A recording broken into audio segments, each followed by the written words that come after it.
Early morning in Shinjuku-jo Park, central Tokyo. A homeless man sleeps on the park's bandstand. Scenes like these are increasingly common in the Japanese capital. Situated in the heart of the city's bustling financial district, the park has become a magnet for hundreds of homeless men and women. The country's economic crisis has hit men over 50 the hardest by reduced job prospects. But since the Japanese only get a pension after the age of 65, many are left to their own devices. Mr. Sugawara is 66 years old.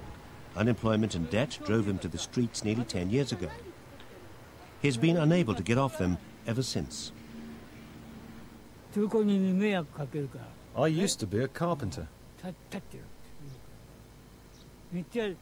I was banging nails, going up on a roof, and I did everything. Stories like Mr. Sugawara's aren't unusual. There are no jobs available at all these days because of this recession. There are too many people in the construction industry. It's just too many for too few jobs. In downtown Tokyo, it's hard to see signs of what some have described as a crashing economy. The city lights still shine brightly. But economists are warning of deflation, and the nation's banks are struggling to stay afloat with over $521 billion in bad debt. And worse is yet to come. Record lows in the Tokyo Stock Exchange have sent shockwaves across the world's financial markets. The Nikkei has suffered months of losses, recently touching a 16-year low. After a decade of no growth, any hopes of a turn for the better are fast diminishing. The government has stepped in to try and halt the falls, buying shares to prop up the market. But the move is seen as nothing more than a face-saving exercise, and most feel it's already doomed to failure.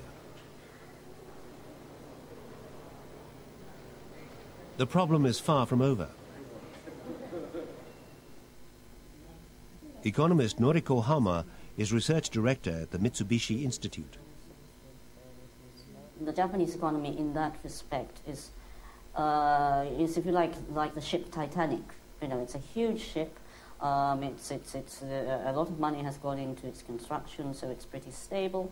So people on top of the decks, you know, are still sort of drinking champagne and having a great day. But people at the bottom of the ship are really about to drown and sink and to die. But because the ship is such a large one and is such a sophisticated one, it really takes a while before everybody starts to feel the pain. And I think we are getting there. The ship is still steadily tilting. For now, the country's youth continue to spend. It's their parents who are feeling the pressure as companies restructure and downsize. But money is slowly drying up. Luxuries, such as entertainment, could be the first to suffer if the threatened deflation does come into play, bringing with it a fast downward spiral. I don't really care about the recession. It's none of my business because it doesn't affect me at all. I don't feel it. I'm worried about my husband's job. Some of my friends lost their jobs because of so-called restructuring, and I heard now that they're working as volunteers in temples just for expenses. I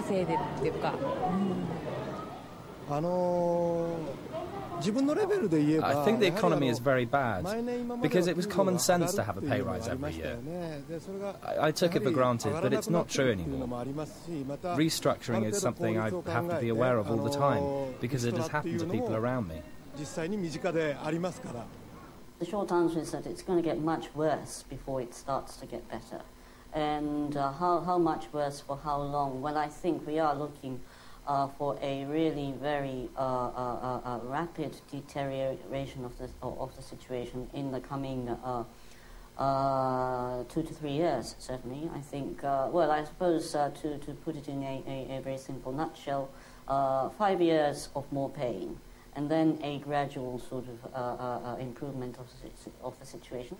It's my honor to welcome Japanese Prime Minister Yoshihiro Mori with George W. Bush, a meeting of the world's two biggest economies. This meeting is an important meeting because it gives us both the Wall Street is feeling the heat, and both men are facing enormous economic problems as a deepening recession is beginning to loom.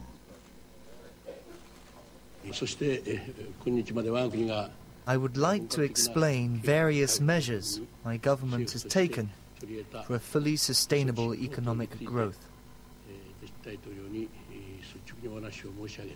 And I would like to see the United States take appropriate macroeconomic measures to counter the US economic slowdown. But with plunging approval ratings, Mori is expected to resign imminently.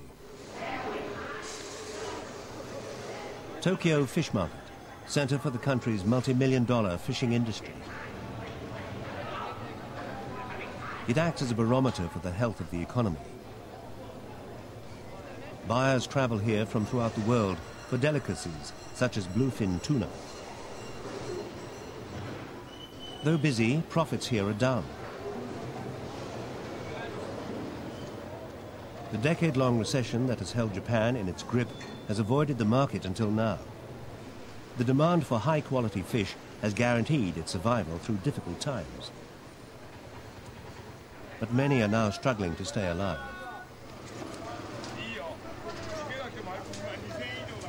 Fewer people are buying, and all here agree they have never known such a difficult time.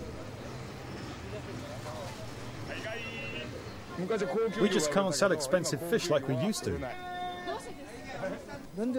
People don't spend anymore. They just don't buy. When the economy was booming, people were willing to buy anything good, such as good fish for sushi, even though they were expensive. In the recession, the food industry becomes the first victim because people buy the cheapest food possible. We're all feeling it. Fishermen are pessimistic about the next 12 months, and most are already preparing themselves for even harder times despite government help. A slight cheer was felt after banks effectively lowered interest rates to zero in an attempt to spur growth. But the good mood was short-lived. Some believe recovery will not come about unless commercial banks give Japan a clean slate by wiping out their bad loans. For now, the government is performing a difficult balancing act between keeping national consumer confidence buoyant and pacifying growing international criticism. For Mr. Sugawara, any hope of returning to work has fast disappeared.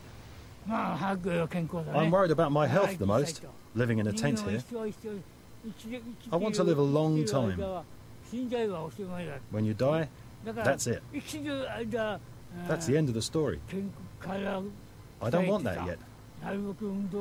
I try and stay healthy by doing exercise in my own way.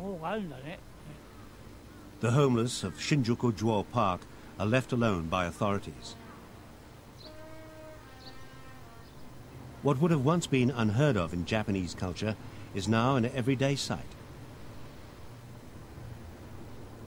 This is some of Tokyo's newest housing. Japan has long prided itself on keeping jobless numbers far below the West. But it's now facing unemployment rates of 4.8% and rising. These are dark times in the land of the rising sun, and they look set to continue.